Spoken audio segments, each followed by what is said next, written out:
I think so. Is that Fifth Avenue? Yeah, it is. And what is that cross street there? The one to the right. Oh, that's 74th Street. Yeah.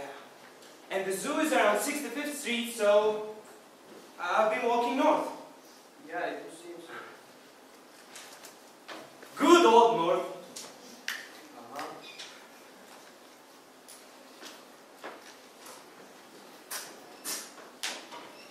But not due north. Well, no, not due north, but we call it north. It's northern.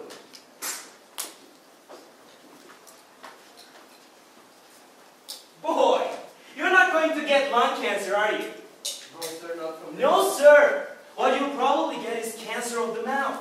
And then you'll have to wear one of those things Freud wore after they took one whole side of his jaw away. What do they call those things? Prosthesis? The very thing, a prosthesis. You're an educated man, aren't you? Are you a doctor? No, I just read about it somewhere. Time magazine, I think. Well, Time magazine isn't for blockheads. No, I suppose not.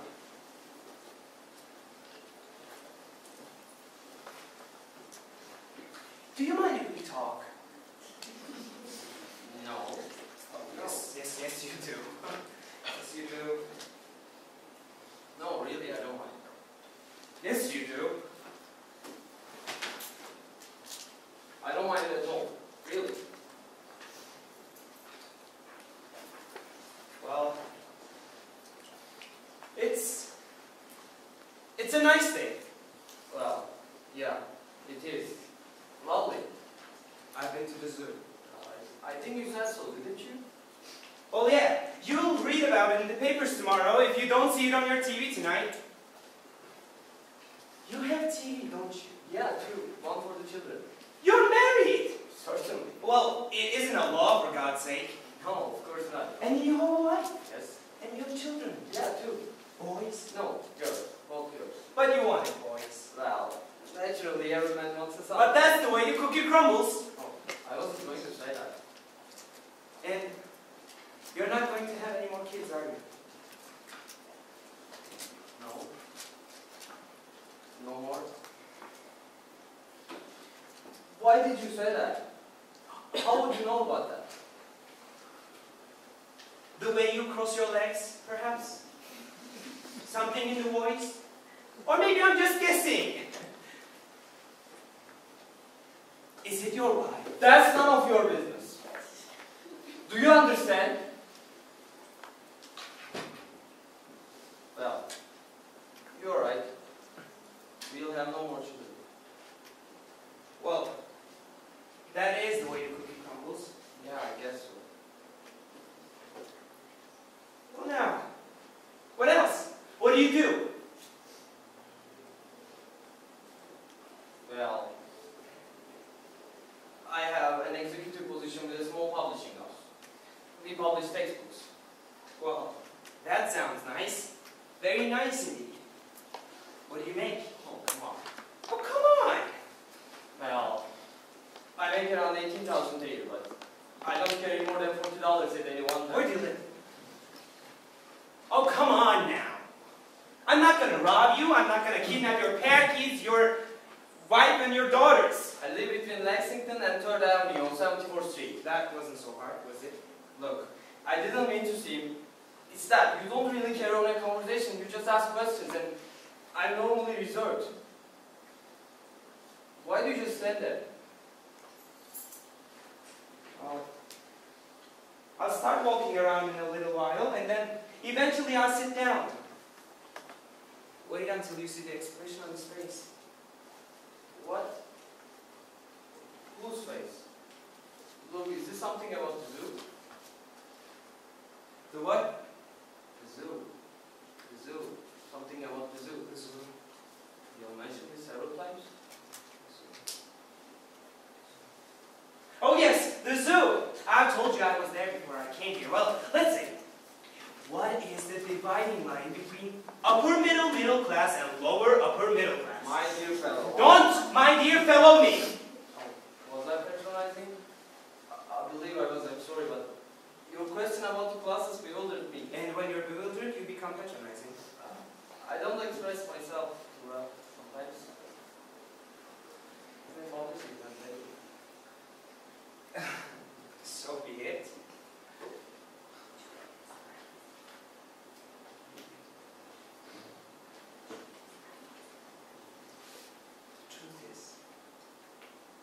was being patronizing.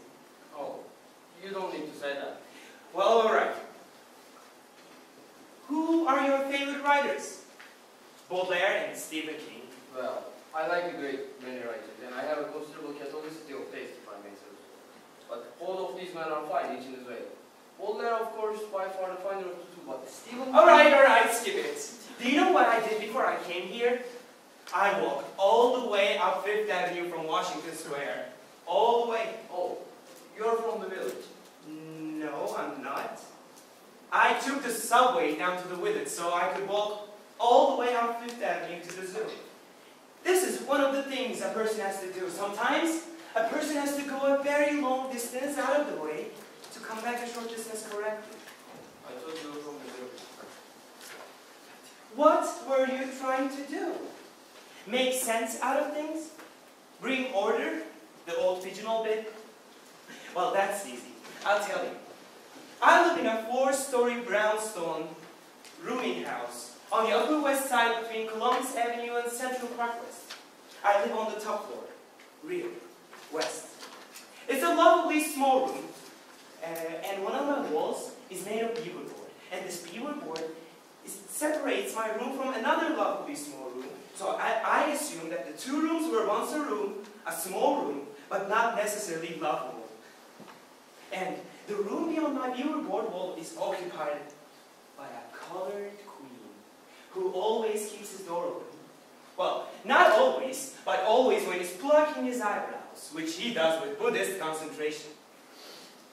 Well, this colored queen has rotten teeth, which is rare, and he has a Japanese kimono, which is also pretty rare. And he wears this kimono to and from the Johnny Hall, which is pretty frequent. I mean, he goes to the John a lot. Well, he never bothers me. He never brings anyone up to his room. All he does is pluck his eyebrows, wear his kimono, and go to the John. Well, the two front rooms are a little larger, I guess. But they're pretty small too. In one of them, there's a Puerto Rican family. A husband, a wife, some children, I don't know how many. And these people entertain a lot. And in the other front room, there's somebody living there. There's somebody living there, but I don't know who it is. I've never seen who it is. Never, never, ever. Why do you live there? I don't know. It doesn't sound like a very nice place where you live. Well, no. It is an apartment in the East 70s, but then again, I don't have one wife, 2 children, 2 parakeets, and 2 cats. What I do have, I have toilet articles, a few clothes, a hot plate that I'm not supposed to have, a can opener, one that works with a key, you know, 2 picture frames, both empty, 8 or 9 books, a cup, a saucer, a drinking glass, an old Western Union typewriter that prints nothing but capital letters, and a strongbox without a lock, which has in it what? Rocks. Sea-rounded rocks that I picked up on the beach when I was a kid, and under which, way down, were some letters. Please, letters. Please, why don't you do this? Please, when will you do that, letters? And my letters too. When will you write? When will you come? When? These letters are from more recent years. About those 2 empty picture frames? I don't see why they need any explanation at all. Isn't it clear? I don't have any pictures of anyone to put in them. Parents, perhaps a girlfriend? Oh, you are a very sweet man, and you're possessed of a truly enviable innocence. But good old mom and good old pop are dead, you know? And I'm broken up about it too. I mean, really. But that particular vaudeville act is playing the cloud circuit now. So I don't know how I can look at them all neat and framed. Besides, or rather, to be pointed about it, good old mom walked out on good old pop. When I was 10.5 years old, she embarked on an adulterous tour of our southern states, a journey of a year's duration. At least, that's what good old Pop told me after he went down, came back, and brought her body up north. We'd received the news between Christmas and New Year's, you see, that good old Mom had parted with the ghost in some dump in Tennessee, and without the ghost she was less welcome. I mean, what was she? A stiff? A northern stiff. But at any rate, good old Pop celebrated the New Year's for an even 2 weeks and then walked smack in front of a somewhat moving city omnibus, which sort of cleaned things out family-wise. Well, no, then there was Mom's sister, who was given neither to sin nor the consolations of the bottom. I moved in with her, and my memory of her is slight, except she did all things dourly. Sleeping, eating, praying, working. She dropped dead on the stairs to her apartment. My apartment did too. On the evening of my high school graduation. A terribly Middle European joke, if you ask me. What? Oh, you're what? But that was a long time ago. And I have no feelings about any of it that I care to admit to myself. Perhaps you can see, though, why good old Mom and good old Pop are famous. What's your name? I'm Peter. I've forgotten to ask you. I'm Jerry. Hello, Jerry. All right, Jerry. Let's see now. What is the point of having a girl's picture, especially in 2 frames? I have 2 picture frames, you remember? I've never been able to see the pretty little ladies more than once, and most of them wouldn't be caught in the same room with a camera. It's odd, and I wonder if it's sad. Yours? No, I wonder if it's sad that I never see the pretty little ladies more than once.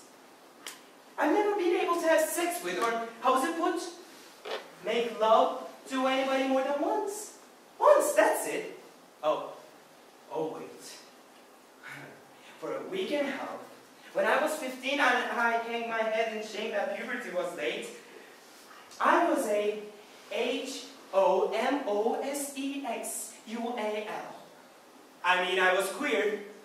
Queer, with bells ringing, bells snapping into it. And for those 11 days, I met at least twice a day with this park superintendent's son. A great boy, whose birthday was the same as mine. Except he was a year older. Well, I was very much in love. And maybe just with sex, but that was the jazz of a very special hotel, wasn't it? And now, oh, do I love the little ladies? Really, I love them. For about an hour. Well, it seems perfectly simple to me. Look, are you going to tell me to get married and have parakeets? Forget the parakeets and stay single if you want to. It's no business of mine, and I didn't start... All right. I'm sorry. I'm sorry. All right? You're not angry, are you? No, I'm not angry. Good. Interesting that you asked me about the picture frames. I would have thought that you would have asked me about the pornography playing cards. No, I've seen those cards. That's not the point. I suppose when you're a kid, you and your pals passed them around, or you had a pack of your own. Well, I guess a lot of us did. And you threw them away just before you got married. Look, I didn't need anything like that when I got older. No? I'd rather not talk about these things. So, don't. Besides, I wasn't trying to plump your post-adolescent sexual life and hard times. What I'm trying to get at is the value difference between pornography playing cards when you're a kid and pornography playing cards when you're older. It's that when you're a kid, you use the cards as a substitute for real experience. And when you're older, you use real experience as a substitute for the fantasy. But I imagine you'd rather hear about what happened at the zoo. Oh, yeah, the zoo, that's... Well, let me tell you some things. I've told you about the 4th floor of the rooming house where I live. I think the rooms are better as you go down, floor by floor. I don't know any of the people on the 3rd and the 2nd floor. Oh wait, I do know that there's a lady living on the 3rd floor. I know because she cries all the time. Whenever I pass pass her door, whenever I go out or come back in, I always hear her crying. Muffled. But determined. Very, very determined indeed. But the one I'm getting to is the landlady. Well, now, I don't like to use words that are too harsh in describing people, but the landlady is a fat, ugly, mean, stupid, misanthropic, unwashed, drunken bag of garbage. And you may have noticed that I very seldom use profanity, so I can't describe her as well as I might. You describe her vividly. Oh, well, thanks. The landlady has a dog, and I will tell you about the dog. And she and her dog are the gatekeepers of my dwelling. The woman is bad enough. She leans around in the entrance hall, spying to see that I don't bring in things or people. And after she's had her mid-afternoon pint lemon-flavored gin, she always stops me in the hall, grabs a hold of my coat or my arm. She presses her disgusting body up against me to keep me in a corner so that she can talk to me. The smell of her body and her breath, ugh, disgusting. You can't imagine. And somewhere in the back of that pea-sized brains of hers, an organ developed. Just enough to let her eat, drink, and end it. She has some foul heritage of sexual desire, and I beat her. I am the object of her sweaty lust. That's disgusting. That's horrible. But I have found a way to keep her off. When she talks to me, when she presses herself to my body and mumbles about her room and how I should come there, I merely say, but love, wasn't yesterday enough for you? And the day before? Then she puzzles. She makes slits of her tiny eyes, and she sways a little, and then it is at this moment that I think I might be doing some good in that tormented house. A simple-minded smile begins to form on her unthinkable face. As she giggles and grows, she thinks about the yesterday and the day before, as she believes and relives what never happened. Then, she motions back to that black monster of a beast she has. Then she goes back to her room. And I am safe until our next meeting. So unthinkable. I find it hard to believe that such people as that really are. It's for reading about, isn't it? Yes. Well, fact is better left to fiction, Peter. You're right. What I have been to tell you about is the dog. I shall now. Oh yeah, the dog. Don't go. You're not thinking of going, are you? No, I don't think so. Because, do you know, after I tell you about the story about the dog, do you know what then? I will tell you about what happened at the zoo. You're full of stories, aren't you? You don't have to listen. Nobody's holding you here. Remember that. Keep that in your mind. I know that. You do? Good. All right. The story of Jerry and the dog. What I'm about to tell you has something to do with how sometimes a person has to go a very long distance out of the way to come back a short distance correctly. This is why I went to the zoo today, why I walked northerly, rather, until I came here. Well, the dog, I think I told you, was a black monster of a beast. An oversized head, with tiny, tiny ears and eyes, bloodshot, infected maybe, and a body you can see the ribs through the skin. The dog is black, all black. All black except for the bloodshot eyes, and, oh yes, an open sore on its right forepaw. That's red too. And what else? Oh yes, I do believe it's an old dog, and it's certainly a mischievous one. Almost always has an erection of sorts. That's red too. And what else? What else? Oh yes, there's a gray, yellow, white color too when he bears his fangs like this. Which he did when he first saw me. Well, I worried about that animal from the very beginning. Now, animals don't take to me like St. Francis had birds hanging off him all the time. Well, what I mean is, animals are indifferent to me.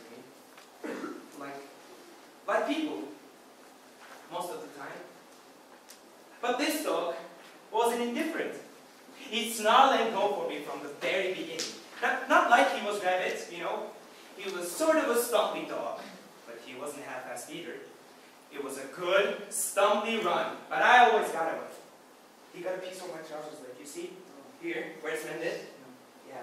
He got that the second day I lived there, but I kicked free, got upstairs, so that was that. I still don't know, to this day, how the other roomers manage it. But you know what I think? I think it had to do only with me. Cozy. So, anyway, this went on for over a week. Whenever I came in, but never when I went out. That's funny. Or it was funny. I could pick up and live in the streets for all the dog cared. Well, I thought about it up in my room one day. First, I'll kill the dog with kindness. And if that doesn't work, I'll just kill him. Don't react later. Just listen. So the next day, I bought a bag of hamburgers, medium rare, no ketchup, no onion. And on the way back home, I threw all the rolls and kept just the meat. When I got back to the rooming house, I held open the door that led into the entrance hall. I moved it. And there he was, waiting. And I had the hamburgers, remember? So I set the meat down about 12 feet where the dog was snarling at me like so. And he snarled. Stopped snarling, sniffed, moved slowly, then faster towards me. When he got to it, he stopped. He looked at me. I smiled, but tentatively, you understand? Well, then he turned his face back to the hamburgers. And then roar! He tore into them. It was as if he had never eaten anything in his life before, except like garbage, which might very well have been the truth, because I don't think the landlady eats anything but garbage. But anyway, after he ate all the meat, almost all at once, making sounds in his throat like a woman, and after he finished the meat, and tried to eat the paper too, he sat down and smiled. I think he smiled. I know cats do. It was a very gratifying few moments. Then bam! He smelled a mate for me again, but I got upstairs as usual, and he didn't get this time as usual. And I lay down on my bed, and I started to think about the dog again. I was, to be truthful, I was offended. And I was damn mad too. It was 6 perfectly good hamburgers with not enough pork in them to make it disgusting. I was offended. But after a while, I decided to try it for a few more days. If you think about it, this dog had what amounted to an antipathy towards me, and I wondered if I might not overcome this antipathy. So, I tried it for 5 more days, and it was all the same. Snarl, sniff, move, faster, gobble, rock, smile, smile, bam! And by this time, Columbus Avenue was strewn with hamburger rolls, and I was less offended than disgusted. So, I decided to kill the dog. Come on, don't be so alarmed, Peter. I didn't succeed. So the next day, I bought only 1 hamburger, and what I thought was a murderous portion of rat poison. When I bought the meat, I asked the man not to bother with the roll. All I wanted was the meat. Well, I expected some reaction from him, like, "We don't sell no hamburgers without rolls, or what you want to do, eat out of your hands," but no. He smiled benignly, wrapped up the meat in wax paper and said, "A bite for your pussycat?" I wanted to say no. It is part of a plan to poison a dog, I know, but you can't say a dog I know without sounding funny. So, I'm afraid I said, a little too loud and too formally, "Yes, a bite for my pussycat." People looked up. It always happens when I try to simplify things. People look up. But anyway, on the way back home to the rooming house, I needed the hamburger and the poison together between my hands, at that point feeling as much sadness as disgust. And and I came in the door. I opened the door that led into the entrance hall, and there the monster was, waiting to take the offering and then jump me. The poor bastard, he never learned that the moment he took the smile before he went for me, gave me enough time to get out of rage. But anyway, there he was, malevolence with an erection, waiting. I put the poison penny down and moved toward the stairs, and then watched.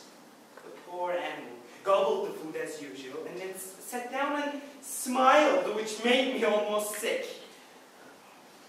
Then, bang! And he snarled and made for me again, but I got upstairs as usual, and he didn't get me this time as usual.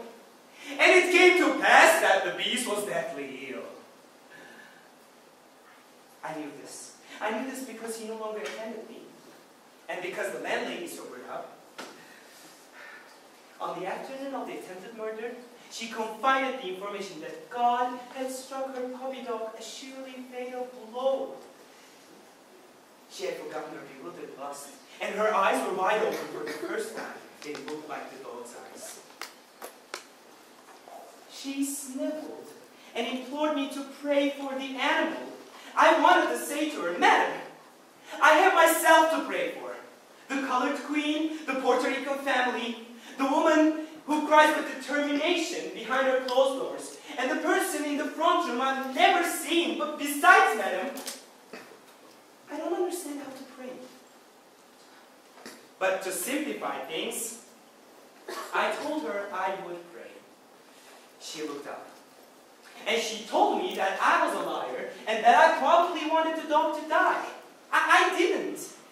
And I didn't want the dog to die. I told her, and there was so much truth here, I didn't want the dog to die. I didn't, and not just because I poisoned him. I wanted the dog to live, so that I could see what our new relationship might come to.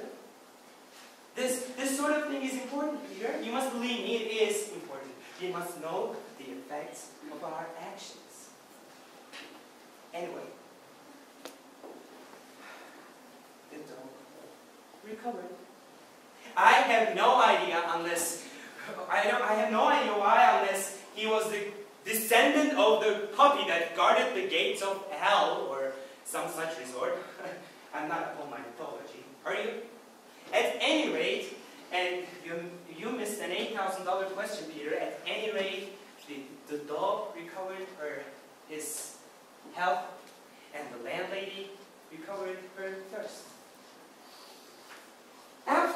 One day, after I came home from a movie that was playing, and after the landlady told me that Puppykins was better, I was so hoping for the dog to be waiting for me. I was, well, how would you put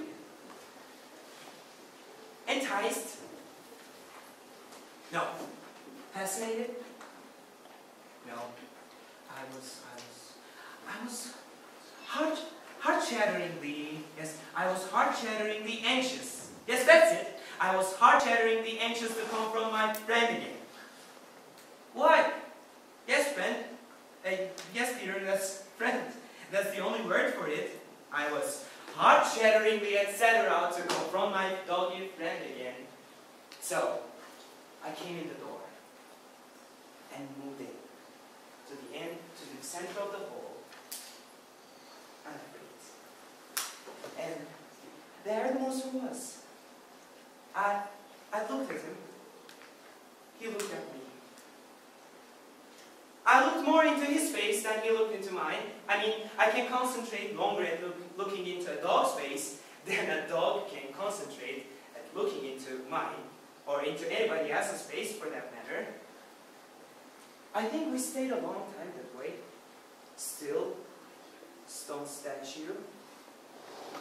But during that 20 seconds or 2 hours that we looked into each other's face, we made contact. And here's what I had wanted to happen, Peter. I loved the dog now, and I wanted him to love me. I hoped, and I don't know why I expected the dog to understand any of it, much less my motivations. I hoped that the dog would understand. It's just that if you can't deal with people, you have to make a start somewhere. With animals, don't you see? A person has to have some way of dealing with something. If not with people, if not with people, with something. With a bed. With a cockroach. With a mirror. No, that's too hard. That's one of the last steps. With a cockroach, with a carpet, with a roll of toilet paper. Oh no, not that either. That's a mirror too. Always check bleeding. You see how hard it is to find things? With a street corner and too many lights, all colors reflecting on the oily, wet streets, with a wisp of smoke, with a pack of pornographic playing cards, with a strongbox, without a lock, with love, with vomiting, with crying, with fury. Because the pretty little ladies aren't pretty little ladies, with making money with your body, which is an act of love, and I could prove it. With howling because you're alive. With God. How about that? With God, who's a colored queen, who wears a kimono and plucks his eyebrows. Who's a woman who cries with determination behind her closed doors. With God, who I'm told turned his back on the whole thing some time ago. With someday. With people. With an idea. A concept. And where better? Where better in this humiliating excuse for a jail? Where better to communicate a single simple-minded idea than in an entrance hall? Where? It will be a start. Where better to make a beginning, to understand and just possibly be understood? A beginning of an understanding than with a dog. Just that. A dog. A dog. It seemed like a perfectly sensible idea. Man is a dog's best friend, remember? So the dog and I looked at each other. I longer than the dog. And what I saw then has been the same ever since. Whenever we see each other, we both stop where we are. We regard each other with a mixture of sadness and suspicion. And then we feign indifference. We walk past each other safely. We have an understanding. It's very sad, but you have to admit that it is an understanding. The dog returned to garbage, and I to solitary but free passage. I haven't returned. I have gained the solitary free passage.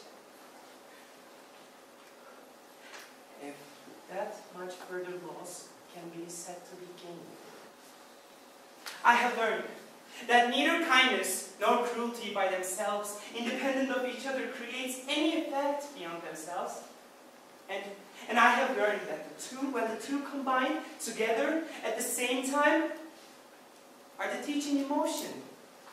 And what is gained is loss. And what has been the result? The dog and I have attained a compromise. More of a bargain, really. We neither love nor hurt. Because we do not try to reach each other.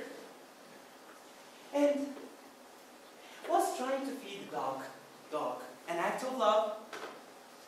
And perhaps was the dog's attempt to bite me not an act of love?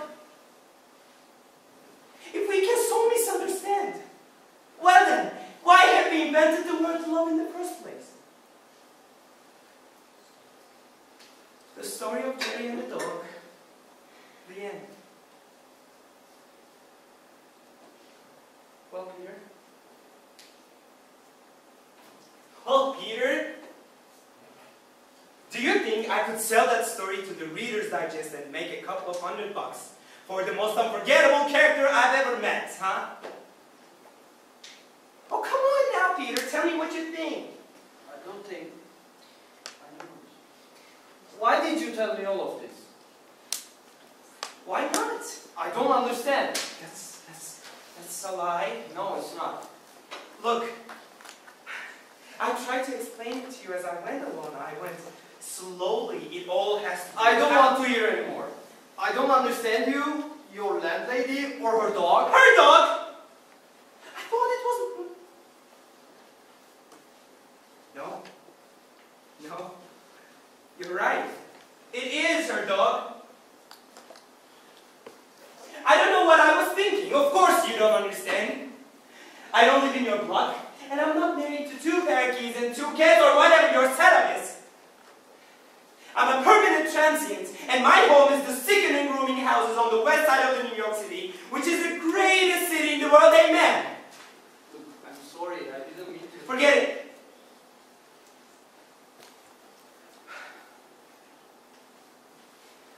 I suppose you don't quite know what to make of me. We get all kinds of publishing. You're a funny man. You're a richly comic person. Oh, no, not really. Peter, do I annoy you or do I confuse you? Well, I must confess that this wasn't the kind of afternoon I danced. Oh, you mean I'm not the gentleman you were expecting? No, I wasn't expecting anyone. No, I don't imagine you were, but I'm here and I'm not leaving. No, you may not be, but I must be getting home soon. Oh, no, come on. Stay a while longer. Really, I should get... Come on, please. Don't do that. Oh, come on. Stay a while longer. Stay. Don't do that. You don't have to go. You all know it. Really? Come on, stay a while longer. Please. Let's go. Please. Oh, come on. Peter, What? listen now. What's it? Do you want to hear what happened at the zoo? The zoo? Yeah, I had my own zoo there for a moment. Oh, the parakeets. Oh, yes, Peter, that was very funny. I wouldn't have expected it, but do you want to really know what happened at the zoo or not? Yeah, please. Tell me what happened to zoo. I'm sorry, I don't know what happened to me. Well, I'll let you in on what happened at the zoo. But first, I will tell you why I went to the zoo. I went to the zoo to find out more about the way people exist with animals, and the way animals exist with each other, and with people too. Well, it probably wasn't a fair test, what with everyone separated by bars from everyone else, the animals for the most part from each other, and always the people from the animals. But if it's a zoo, then that's the way it is. Move over. I'm sorry, I reaching enough? And all the animals are there, and all the people are there. And it's Sunday, so all the children are there. Move over. Alright. And it's a hot day, so all the stench is there. And all the balloon sellers and all the ice cream sellers are there. And all the barks there, and all the seals are barking, and all the birds are screaming. Move over. Look, you have more than enough. And I'm there. And it's feeding time at the lion's house. The lion keeper comes into one of the lion cages to feed one of the lions. Move over. Stop hitting me. What's the matter with you? Do you want to listen to the story? I'm not so sure. I certainly don't want to be punched in the arm. Like that? Stop it. What's the matter with you? I'm crazy, you bastard. That isn't funny. Listen, Peter. I want this bench. And you go sit on the bench over there. And if you're good, I will tell you the rest of the story. Whatever for. What's the matter with you? And besides, I see no reason why I should give up this bench. I sit on this bench every Sunday afternoon in good weather, and it's secluded here. There's never anyone staying here, so I have it all to myself. Get off this bench, Peter. I want it. No! I said I want this bench, and I'm going to have it. Now you get off here! Look, people can't have everything they want. You should know that, it's a rule. People can have some of the things they want, but they can't have everything. Imbecile! You're slow with it! Stop it. You're a vegetable. Go lie down on the ground. Now, you listen to me. I put up with you long enough. Not really. Long enough. I put up with you long enough. You seemed Well, because I thought you want to talk to someone. Well, you put things well. Economically. Oh, wait, what is the word? I want to put justice to your... Jesus, you make me sick! Get off here and give me my bench. My bench! Get out of my sight! God damn you! That's enough. I had enough of you. I will not give up this bench and you can have it. That's that. Now, go away. Go away, I said. Get away from here. If you don't move on, you are a bum. That's what you are. If you don't move on, I will call a policeman and make you go. I warn you, I'll call a policeman. You won't find a policeman around here. They are all over the west side of the park, chasing fairies down from the trees and out of the bushes. That's what they do. That's their function. So scream your head off. It won't do you any good. Police! I warn you, I'll have you arrested. Police! I said, police! I feel ridiculous now. You look ridiculous. A grown man screaming for the police on a bright Sunday afternoon in the park with nobody harming you. If a policeman did feel his quota and come sludging over this way, he'd probably take you in as a nut. Great God, I just came here to read and now you want me to give up the bench. You're mad. Oh, I've got news for you, as they say. I'm on your precious bench and you're not going to have it for yourself again. Look, you get out of my bench. I don't care if it makes any sense or not. Get out of my bench and leave it to me. Oh, look, who is mad? Get out. No. I warn you. Do you know how ridiculous you look now? It doesn't matter. Get away from my bench! Why? You have everything in the world you want. You told me about your home, your family, and your own little zoo. And now you want this bench too?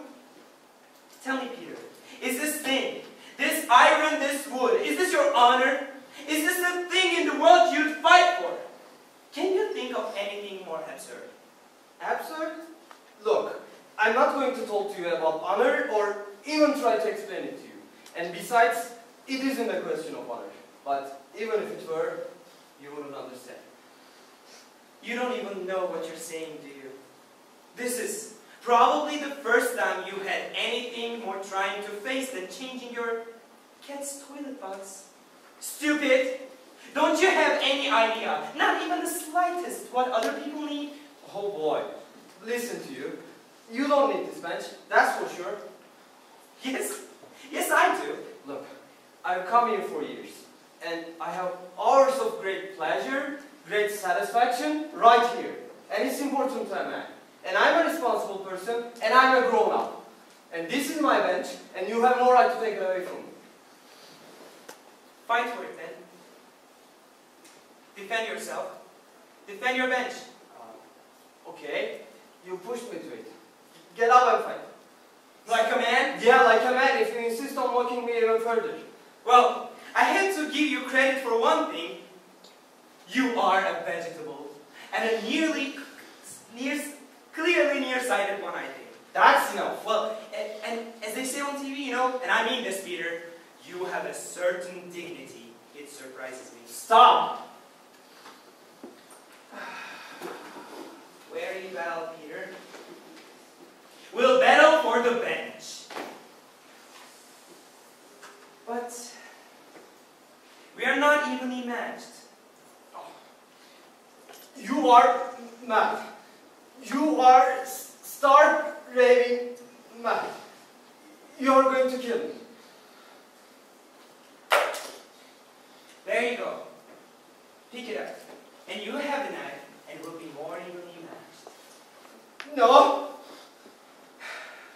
I said, you pick up that knife and you fight with me. You fight for that goddamn bench. No, let go of me. Help! Fight, you miserable bastard. You fight for your honor. You fight for your parakeets. You fight for your cats. You fight for your 2 daughters. You fight for your wife. And you fight for your manhood. Pathetic little vegetable. You couldn't even get your wife with a male child. It's a matter of genetics, not manhood, you monster. I'll give you one last chance. Get out of here and leave me alone. So be it.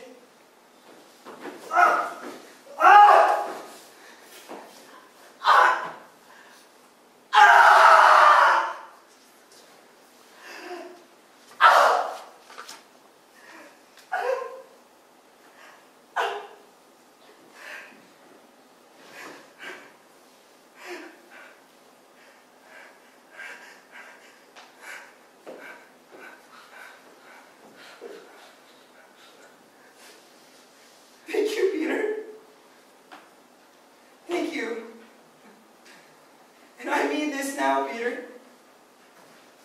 Thank you. Oh. I think I'm going to tell you what happened at the zoo right now. I think this